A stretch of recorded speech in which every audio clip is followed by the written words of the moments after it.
Добар ден.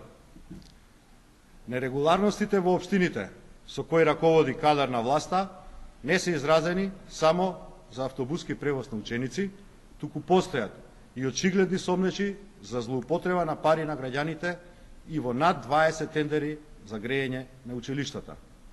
Овој скандалозен податок се наоѓа во оваа владина информација.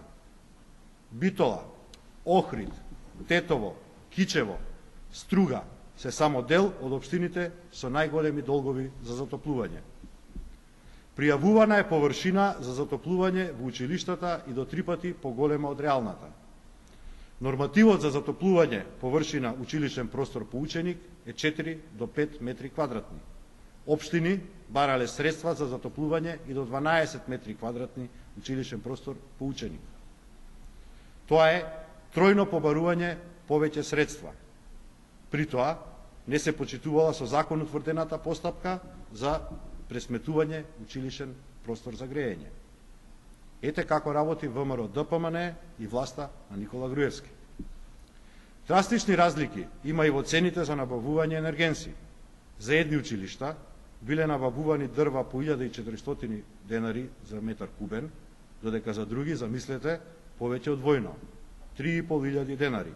Или, каде што затоплувањето е со нафта, во дел од општините набавуваната нафта за грејење на училишта чинела 56 денари, а во други општини преувала дека нафтата ги чинела 70 денари. Скандалозно е што владата се обидува да ги прикрие евидентните злоупотреби на пари на граѓаните. Заедно со сомнителните набавки за автобуски превоз на ученици, бројот на сомнителни општински тендери и тендерски документации е над 40. Да подсетиме дека разликата во пари за превоз на ученици од општина до општина изнесува и по неверојатни неколку илјади денари по ученик. Од 873 денари во Гевгелија до 5 пати повеќе 6000 денари за превоз по ученик во Ресен. Самата влада констатира долгови на општини кои што ги раководи власта во висина од 9 милиони евра. Поради нелогичната превработеност, кога бројот на паралелки им бил намален.